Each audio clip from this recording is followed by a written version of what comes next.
All right. Well, hope you're all doing well. Hope you've been enjoying the summer. I think I was saying during the announcements, I tend to try to use July as a deep breath. Kind of knowing that we're going into the fall and that it's, and it's just beautiful out. And so I take a deep breath. I do some mountain time and some beach time. You know what I mean? So I hope you were here a couple weeks ago for Pastor Robin picked up where I had left off. We're in Matthew 10 right now, and it's actually a continuation of a conversation that started at the end of Matthew 9, and it's kind of Jesus saying, "We're going to. I've been showing you how to do things. I've been teaching you things, and now I'm going to kind of send you off on your own, and two by two to some degree." So there's there's a bit of a shift change, and we're going to pick up in verse 16.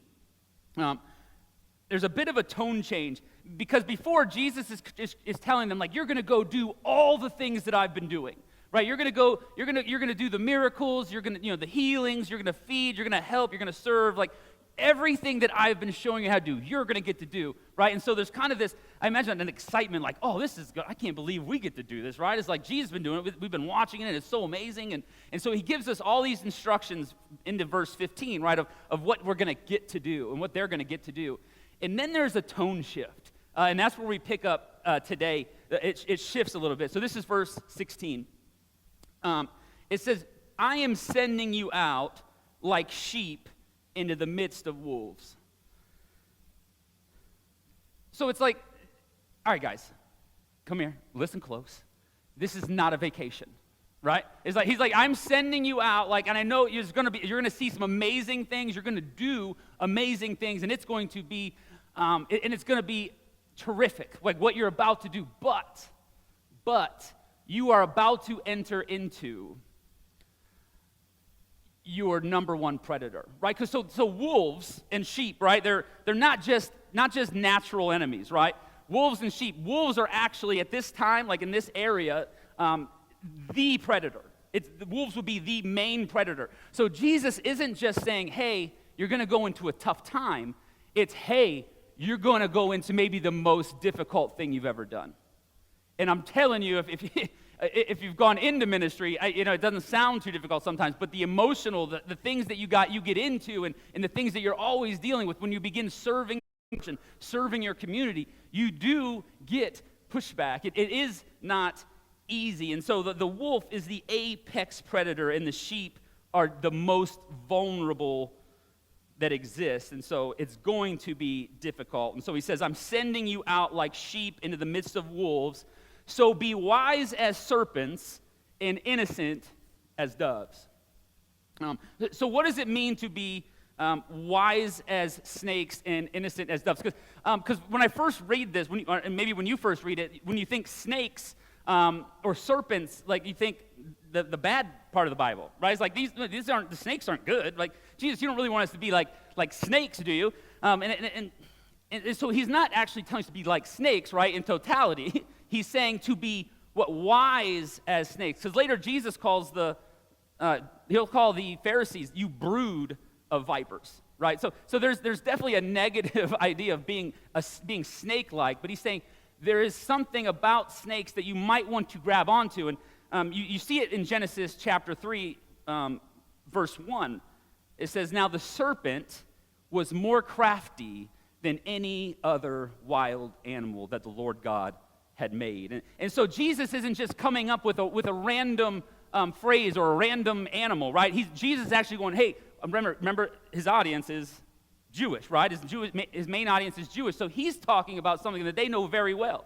They know Genesis 3, right? And so he's saying, no, there's a part of the serpent that I want you to grasp onto. And so Jesus tells us to be like serpents, not in venom, but in vision. And so this is kind of what it looks like in our world. Simply put, I think it's important that we know the context in which we're presenting the gospel to those around us. When we're talking about Jesus, it's important that we know the context, the culture, all the things around us when we have these types of discussions. know who you're talking to, right? Because listen, you can speak the truth, and if you have kids, you know this. You can speak the truth all day long. And if they don't listen, it doesn't matter. You're just like the Peanuts, Teacher and Peanuts, just wah, wah, wah, wah, wah, right? It's like that idea, like it's like if you don't know who you're talking to, or you can't speak the language of the people that you're talking to, and I don't mean English, but I mean cultural language, like then you're going to miss it. I think, so what we too often do is we push our culture instead of the gospel. It's like, I want you to be like me instead of like Jesus. And that's a huge difference, because you don't want to be like me, right? You want to be like Jesus. And so Paul, there's a section in Acts, and it's like 16 verses. So if you're going to try to follow along, it's not going to make a lot of sense, because I kind of just tightened it up to make it fit within the sermon here. But if you want to read it later, this is out of Acts 17, verse 16 through 32. All right, and this is a kind of a mashed-in version. So it says, while waiting in Athens, Paul noticed the city was full of idols, and it grieved him, so he reasoned in the synagogue and also in the marketplace with anyone who would talk. Some mocked him as a babbler, but others were curious because he kept talking about Jesus and the resurrection. They brought him to the Areopagus, the public stage for ideas, and said, tell us more. This is new to us. So Paul right now, he's actually having these discussions. This is not Paul on a stage with a megaphone, right? This is actually, this area that they're talking is where people went to debate, right? They went to these spots to have these conversations. So he's entering what? Into their world, right? So it says they brought him there, and so tell us more. This is new to us. And so Paul stood up and spoke to the Athenians with insight and respect. He says, I see that you're deeply spiritual, right? Respect. I see that you're deeply spiritual. I even found an altar to an unknown God. What you worship without knowing, I now proclaim. The God who made the world doesn't live in man-made temples or need anything from us. He created all people and set their times and places so that they may seek him, though he is not far from any of us. And as your own poets, right? So now he's talking about their own writings. This is what your people say, right? Your own poets. We are his offspring. So we shouldn't think God is like gold or stone. He calls everyone now to turn back to him. He's proven this by raising Jesus from the dead. Some laughed, some wanted to hear more, and a few believed. And so Paul went into their spaces, talked about things that they understood. And listen, he didn't mention Moses, right? Didn't mention David. And I know in this kind of compressed version, he mentions Jesus, but if you go back and read the whole text, you actually don't use Jesus' name in the discussion, right? Imagine, there's some churches right now, if you said, it's like if you don't say the name Jesus 17 times, it's like you start questioning my theology, right? It's like, or my salvation, right? It's like but I try to argue with people. I shouldn't argue with people about this stuff. But like the letter J, like people are like, the name Jesus. I'm like, the letter J, and I've said this before, the letter J didn't even exist in the English language till the 1500s, right? So it's like we haven't been saying G. We've actually, and when you think about all the other English language, we get tied up on just the name sometimes instead of the person. We should be more interested in the person than just like, oh, he didn't say the name exactly or these things. But Paul used Greek poets to preach to philosophers. And so it's the context. And right, isn't this exactly what Matthew is doing too? Right? So while Paul in this context doesn't use any kind of Jewish language or any of those things, but we know Matthew is speaking to a Jewish context. And so he's always using those things. He's always talking about the things that they know. And so that's this idea of being wise and knowing who you're talking to and how you're talking to people. That's and it's not watering it down. It's wisdom in action. There's another passage that Paul talks about. I don't think I gave this to you. I found this morning, I think. It's 1 Corinthians 9:19 through 23, if you want to read it later. It says this: For though I am free with respect to all, I have made myself a slave to all, so that I might win more of them. And catch this: to the Jews, I became like a Jew in order to win Jews. To those under the law, I became as one under the law, though I myself am not under the law, so that I might win those under the law. To those outside the law, I became like one outside the law, though I am not free from God's law, but I'm under Christ's law. To the weak, I became weak so that I might win the weak. I have become all things to all people that I might by all means save some. I do it all for the sake of the gospel so that I may share in its blessing. And so Paul's saying, listen, this is not about me, right? It is not about my culture, the things that I like, the things that I think, everything should be. It's like, no, I'm going to become like those around me. I'm going to be able to speak into the lives of those around me because I know them and because I can relate to them. And so if we begin to stand on our high horses and talking down to people, it's like, listen, I don't like that. I hate that. Listen, that's a good way to get me fired up, right? It's like, so we have to be same level. And that... Isn't that what the cross tells us? I mean, literally the cross tells us that the ground is level for all of us, right? None of us, all of us have sinned and fallen short of the glory of God, right? It's like the cross tells us the ground is level, and so we should speak level to those around us. But he says being wise as serpents isn't the only prerequisite for the mission, right? It's also innocent as doves.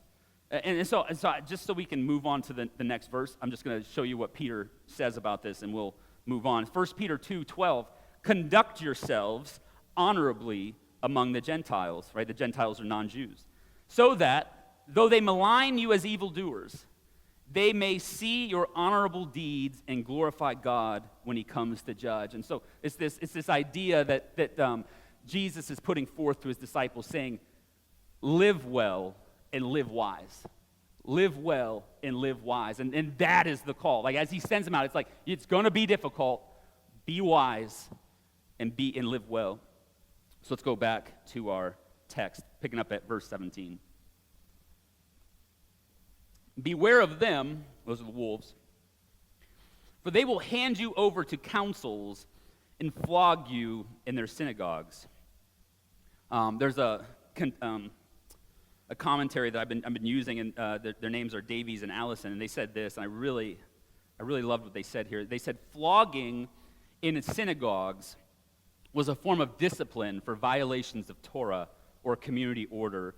This was a recognized punishment under Jewish law and emphasized how the very place where disciples worshiped became the place where they're wounded.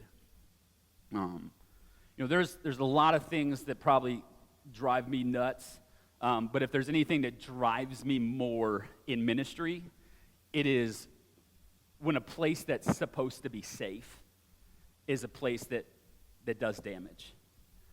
Like this is a place where people are supposed to be able to come in and not be cut down, right? I mean, listen, again, there's wolves out there. So it's not even just like, so sometimes we're not just hurt by the wolves in the world, but actually the sheep that we're supposed to be friends and brothers and sisters, right? And even more so, there's times that we're hurt by the shepherds, hurt by pastors, hurt by leaders. Like I've done that. Like at our last church, I left because of moral failure. I did damage. I hurt people. You know what I mean? I didn't do everything that I was supposed to do. And so when we left, I had to get a lot of help. I had to get a lot of care, and I had to get a lot of accountability for me. And so what I did is I'm not sure if I want to pastor again when I was in that moment. It's like, I don't know, but I want to find out. I want to at least follow the path. And so I met with a board.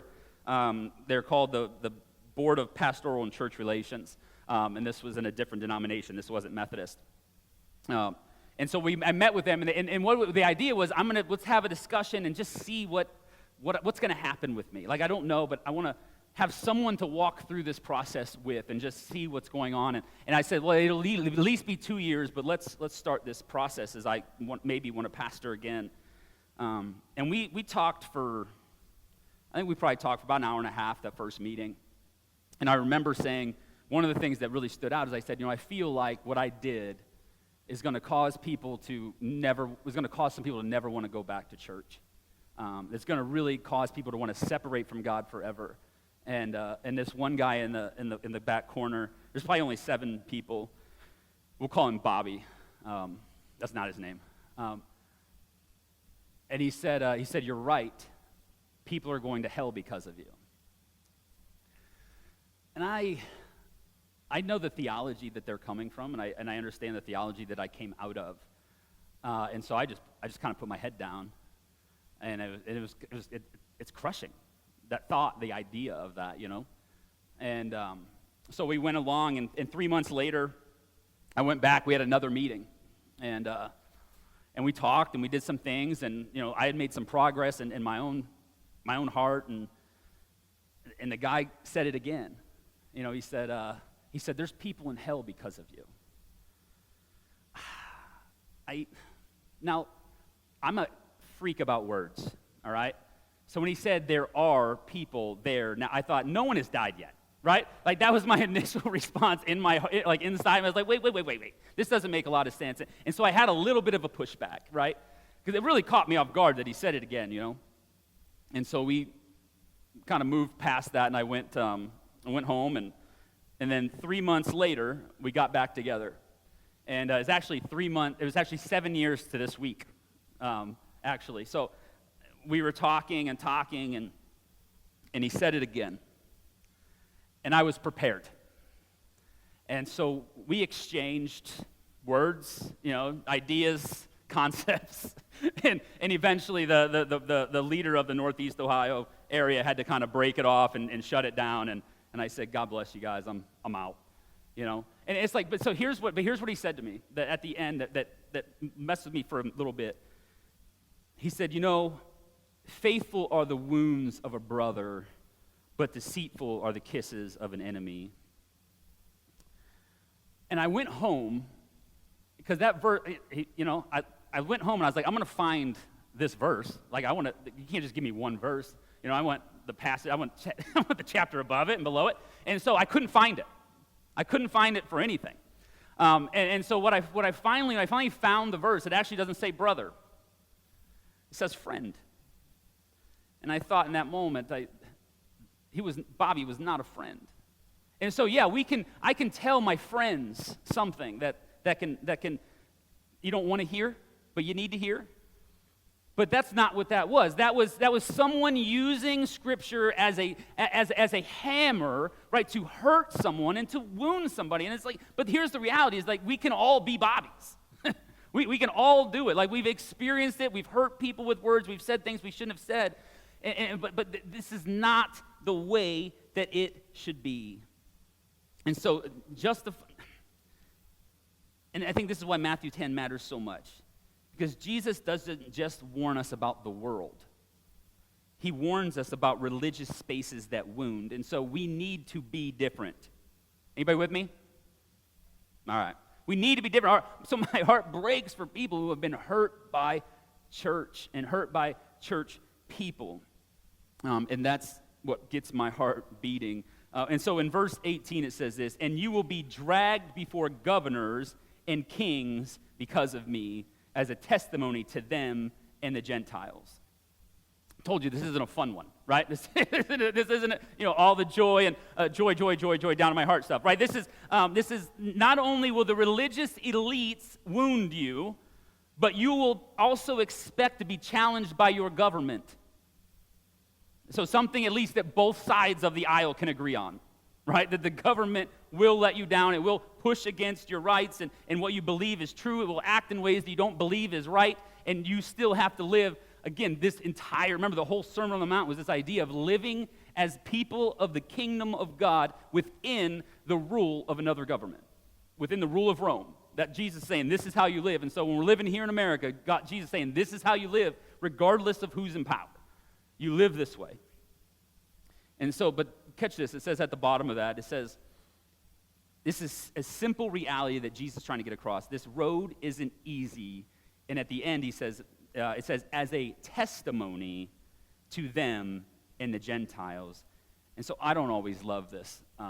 It's your struggles are a testimony to the Christians who wound you and the non-Christians in your life. The way that you go through these things, the way that you go through the storms, the way that you go through the struggles, the way that you persevere, it happens, it affects those looking around you. Are you familiar with the story of Shadrach, Meshach, and Abednego? Yeah, I loved this story, but I don't know if you remember. So there was, they were under the reign of King Nebuchadnezzar, and there was this, they made this golden calf, and what would happen is they would play this music, harps and lyres and all these things. They would play all these songs. Anytime the music played, everyone had to stop and bow down and worship the calf, right? And so that was just the rule, right? And so guess what happens when everyone around you bows down and you don't? You stand out. You stand out a little bit. And so Shadrach, Meshach, and Abednego, they refuse to bow before the golden calf. And this is in Daniel chapter 3, verse 15, we'll pick up. It says this. This is Nebuchadnezzar. He says, "But if you do not worship, you shall immediately be thrown into a furnace of blazing fire. And who is the God who will deliver you out of my hands?" I love that. Shadrach, Meshach, and Abednego answered the king, "O Nebuchadnezzar, we have no need to present a defense to you in this matter. If our God, whom we serve, is able to deliver us from the furnace of blazing fire and out of your hand, O king, let him deliver us. But even if he doesn't, but if not, be it known to you, O king, that we will still not serve your gods, and we will not worship the golden statue that you have set up." Now that's a predicament. That's a storm. That's a challenge. Death or obedience. And so they throw him into the furnace, right? And as they sat there, they noticed that while they threw 3 people in, it looked like 4 were in there. And they said that the one looked like he was a son of the gods. And so they don't burn up, and they pull them out. They don't even smell like smoke. Nothing's burnt on them. And this is verse 28. It's so good. Nebuchadnezzar said, "Blessed be the God of Shadrach, Meshach, and Abednego, who has sent his angel and delivered his servants who trusted in him. They disobeyed the king's command and yielded up their bodies rather than serve and worship any god except their own God. Therefore, I make a decree: any people, nation, or language that utters blasphemy against the God of Shadrach, Meshach, and Abednego shall be torn limb from limb and their houses laid to ruins." I imagine, that's a little far, king. You don't have to do all that. But for there is no other God who is able to deliver in this way. And so it is not the sheep, listen, it's not the sheep who fight off the wolves. It's not, right? It's the shepherd. The shepherd fights off the wolves. The shepherd is the one that goes into the furnace with you. It's the one that is in the midst of all that you're doing and all that you're struggling with. And so it says in verse 19, when they hand you over, notice it didn't say if. When they hand you over, do not worry about how you are to speak or what you are to say, for what you are to say will be given to you at that time. For it is not you who speak, but the Spirit of your Father speaking through you. So I'm almost at the end of the child raising stage of my life, right? They're almost, like my youngest is 16. And so what's kind of fun is seeing some of the things you tried to just shove into their brains, pop out occasionally, right? And so, I think something happened. I think it was one of my kids' friends, their car got damaged. No one was hurt or anything. It was a nice new car. And one of my kids goes, "Yeah, teenagers shouldn't be driving new cars." And I was like, yes. It's this idea that it's because, but that doesn't happen. That's an intentional thing that I tried to just smash into their brains, right? But it took me spending time with them, right? It took me talking to them. It took me just trying to teach them. It took me demonstrating them, showing them examples of why it happened. So what does that mean? There was always a relationship happening, right? I wasn't away from my kids. I didn't let them just kind of figure out. And this is what Jesus was doing with the disciples, right? He's going, "I'm going to teach you. I'm going to show you," right? "I'm going to teach you. I'm going to show you." And he's going, "I'm going to demonstrate it. I'm going to demonstrate," right? All this, and then he's going, "I'm going to send you out." And so when he says that you're going to have the words that you need, it's not magic. It's because that Jesus has been investing in them and they've been right with him. And so Jesus has full confidence that he can send the disciples off going, "I know they know what to do. You're going to be nervous. You might freak out a little bit. But ultimately, I know what's inside of you because I put it there," right? And so he trusts. And so this is when I'm letting my kids go out in the world. It's I trust that I have at least given them the tools necessary. And this is what Jesus is saying. He's saying, "Listen, you're gonna know what to say. You're gonna know what to do. I'm with you because I've been with you, and I'm inside of you, and it's just gonna come out of you. That's why you don't have to worry. And that only happens through intentional relationship. And so taking time to teach, taking time to show them, like that's what's important. So if you're not spending time in God's word, if you're not spending time in prayer,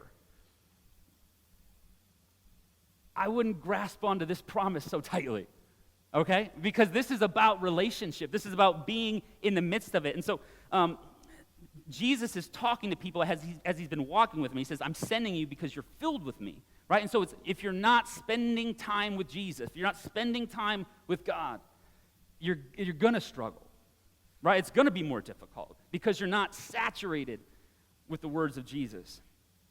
So let me try to wind this up.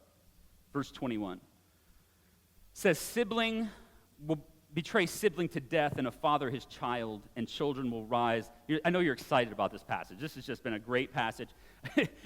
Parents, and have them put to death, and you will be hated by all because of my name, but the one who endures to the end will be saved.